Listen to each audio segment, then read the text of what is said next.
ไม่สูงค่ะเมื่อได้เป็นวันที่3เดือนธันวาคมที่4ปี2026ในตอนแรกข่าวสายมาขอมีข่าวหลายๆตอนที่มาเปิ้นเผาค่ะอ่อนดังเปิ้นได้ก็เข้ามาถ่อมด้วยข่าวโหนค่ะผู้นำสิงคโปร์ออกมาปันฟ้างตื่นถึงปันก้นวันก้นเมืองให้อ่อนกันหางแฮนรับมือเงาไล่ลกลุมฟ้าอ่ำนิ่มเศร้าเมื่อวันที่2เดือนธันวาคมที่4ปี2026มีข่าวเงาออกมาว่าจอมพ้องหลงเมืองสิงคโปร์ไล่ออกมาบอกลัดขอความแหน่ฟางห่างลองไม่อกไม่ใจ อันไรเกิดขึ้นเปิงเปลี่ยนปางตึกอยู่ตั้งปอดวันออกกลางนั่นปยกปันฟ้างเตือนถึงปันก้นหวานก้นเมืองสิงคโปร์ว่าหวานเมืองเฮาก็จังไรฮับพรตุ่มยอนก็เปิดจังนั้นแหละให้ไลออนกันพร้อมโตตันหางแฮนหับมือเสกำในอ้อมผู้นำสิงคโปร์ลาดว่าปัญหาปฏิคัดอันไรเกิดขึ้นวงกลางอิสราเอลและตั้งอิหร่านโคมป้าถึงลองปีกหวงแกบฮอร์โมสหวานนั่นใน มันไหลสร้างรองอ่ำแน่นอนสูงเด้ๆเป็นรองที่อันเฮาอ่ำยามหันมาเสปอกนั่นน่ะเนาะเป็นซำว่ายังอ่ำจางคัดล่ามไหลว่ามันติเหี่ยวติโตเมอไหลเนาะก้อยกะว่าตื้อตั้งอันติเตจังตื้อเคิกต่อไปมักมีและลองต่อส่งลกลมฟ้าได้ก็แน่นอนนั่นน่ะเนาะว่ามันมีเนี่ยค่ะตั้งฝ่ายเมืองสิงคโปร์ในก็อ่ำจางเงิงไหลลวงพรตุ่มยอนหลงใน ปอกกำไนค่ะย้อนว่ามันจะเลยว่าเมืองไหลเมืองนั่นก็นานก้อยดีเลยค่ะพรตุ่มยอนจอมันเป็นหลายเมืองในโลกลมฟ้านั่นยาวในเนาะอำว่าได้เป็นลองกาขันน้ำมันลองแห้งถาดลองห่มลมลองออกข้าวตั้งเฮ้อว่าสังหวะเจ้าไหนก็เปิ้นนั้นแลผู้นำสิงคโปร์ทุกย้อนให้ก้นหวานก้นเมืองโคมโตกันเป็นน้ำหนึ่งใจเลียวกันค่ะเปิดตาพร้อมกันหางแฮนหับมือเงาลายอ่ำนิ่มเศร้า ในปอกกำในกว่าว่าจังไหนค่ะ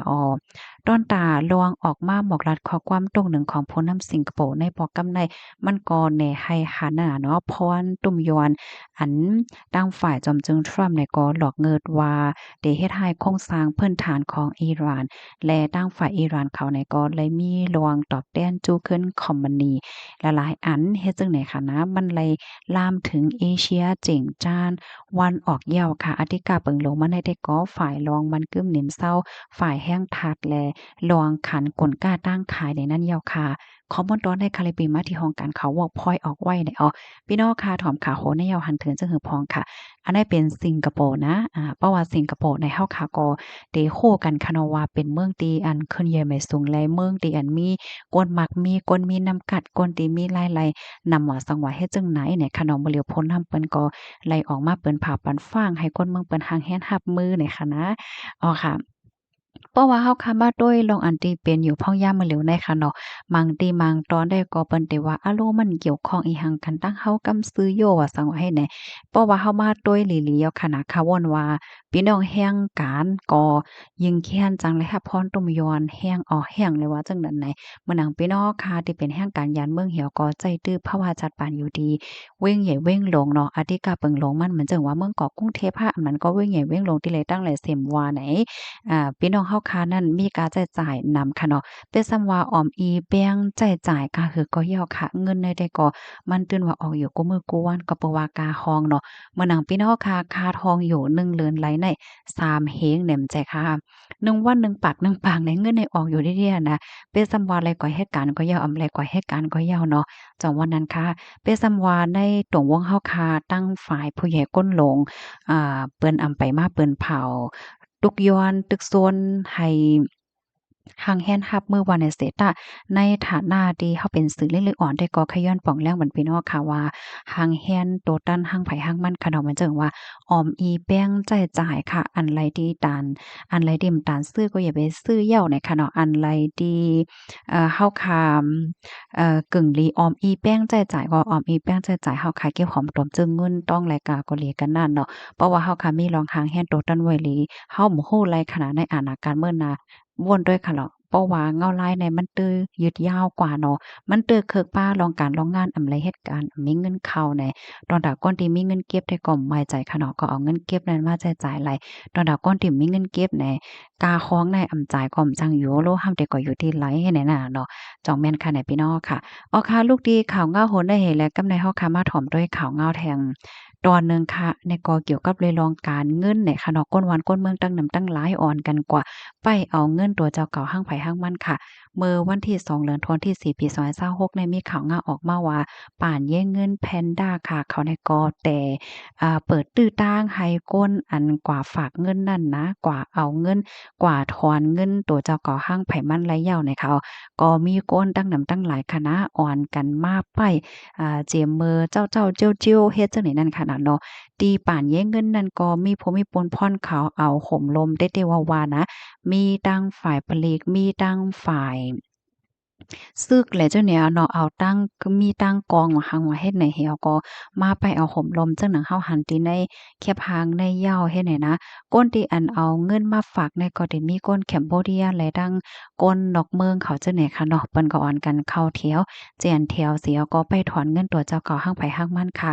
ตาเดมาเอาเงินในจะเลยว่ามาเอาให้นั่นไรค่ะนะเจอเขาเนี่ยก็ไล่หับไล่จื้อมีไล่จื้อตั้งโฟนย่อก่อนค่ะก้นก็ตีอันเตถอนเงินไรนั่นค่ะนะเต็นเลยมีเซียนจื้อและไล่หับสายอันตั้งฝ่ายป่านแย่งเงินเขาป้องแล้งว่าสูมีส่วนมาถอนเงินเอาหน้าในเฮ็ดนั้นก่อนจังแต่จังมานั่นค่ะนะเนาะซันเจ้าหนังว่าไปมีไล่จื้อตั้งฝ่ายป่านเข้าไปป้องแล้งในนั้นได้ก็มาก็เสียงข้าวย่ำละลายก้อยในค่ะเนาะจัง ถอนเงินไว้ให้แหน่ค่ะอ๋อตั้งฝ่ายป่านเย้งเงินนั่นแหน่มักมันค่ะ1อักก้อง1ป่านอันไหลในปันถอนป่น$200,000ในค่ะอ๋อเพราะว่าเตถอนดำเนินเส้นนั่นได้ก็เตแลใจเขียงข้าวยามหลายปอกหลายกำเฮ็ดให้เขาอะเนาะก้นที่อันมีส่วนถอนในวันที่2ต่อถึงวันที่23ในมีโหนนับก้นอยู่1วันไหลใน1ปาก50ก่อเนี่ยค่ะอ๋อปยก็เขาก็ได้ขึ้นเปิ้นเผาไล่จื้อเทียงกำลืนให้แหน่นะ ดอนดาก้นตีอันไปมีเซียนจือดาจ้างกว่าถอนก่อนไลไปเทียงเปิ้นเตเปิ้นพามาเมื่อไรได้ก่อมโคเฮ็ดแหน่อ้อเกี่ยวกับไปลองในก้นเหตุการณ์ป้ายมักมีเจ้าแขกก็1ลาดว่าเมื่อวันตั้งในเขายามาฝากเงินใน$300,000ค่ะเมื่อเหลียวในถอนออกระยะ200,000เกิดอยู่เทียงหมอก100,000ให้แหน่เนาะพยกย่อมรับว่าเมื่อวันตั้งแต่ก็ลองตั้งที่อันเขาเอาเงินมาฝากที่ปานอันได้แท้ย้อนก็เพราะว่ามันเลยขี้หลอกมันสูงนะเมื่อเลียวได้ม่วนถึงขี้หลอกมันเฮาว่า ไล่ขึ้นตัวเงินก็เพียงบ่หันใจเหี่ยวเฮ็ดให้ค่ะนะฝ่ายหนึ่งในเขาก็ไล่สิซุ่มเงินกว่าตีปานต่างอันค่ะเนาะหิ้มจำเงินให้$230,000เฮ็ดให้อ้อสายงายเงาลายในมันเตอแข็งๆมาว่าหลังใส่แคมโบเดียเขาในเลยส่งโตหลีซ่งเนี่ยเนาะเป็นโพปองการก่อเก่าเกี่ยวกับไปลองป่านเย้งเงินอันเนี้ยค่ะปยกจุ่มขนหวางเนี่ยเนาะปอกขึ้นดีเมืองแขปยกถอนแปดวัดไหวเขาม่วนตั้งได้ก็เขาไม่ไหววัดไหวแคมโบเดียให้แน่เนาะบ่แล้วได้ก็ย่าถอนแปดเสไหนค่ะอันนี้ก็ยึงแค้นเฮ็ดให้ก้นเมืองเขาในมีรวงตั้งหยุ่มยำในป่านแย่งเงินเสียก็อ่อนกันกว่าเข้าแถวเจียนเที่ยวไปถอนเงินตัวเจ้าเก่าอยู่ห้างไปห้างมันในคอมเมนต์ตอนในคาลิปินมาที่ห้องการข่าววอฟอรำออกไว้เนี่ยค่ะเพราะว่ามาด้วยในกอเนาะพี่น้องเนาะเมืองโกนมีหังที่มันกึ้มอันว่านั่นเดียวค่ะโคกใจไล่ อันเป็นพี่น้องเฮาหมังก้อค่ะเนาะโอ้เงินใดๆเฮามีก็ห้อมก็ไว้ติในป่านเฮ้เนี่ยเนาะมันก็ว่าเฮาได้กว่าไว้เนาะโยเคเดะเลยขี้หลอกมันไหนกำนำได้เปิ้นก็มุงมองแค่เลยขี้หลอกมันนั่นแหละเนาะอ่อนกันเอาก็ไว้เฮ็ดจังได๋ค่ะนะก้วยกาว่าเหมือนหนังเงาลายมื้อเหลียวในบางทีบางตอนทำเปิ้นก็อ่อนกันไม่อกไม่ใจน่ะเนาะอ่อนกันกว่าถอนแต่ได้ถอนก็ส่ำจ้างถอนและจำหนังการใจเจ้าก็มีเนาะกว่าใครเลยเมื่อใดกว่าเมื่อใดเนี่ยก็ซ้ำหลายหำโดหลายไปเซียนจื้อเที่ยงให้ได้ค่ะนะอ๋อค่ะยินจมูกก็ที่รับถอมปันแห้งค่ะเนาะมื้อให้ส่งค่ะ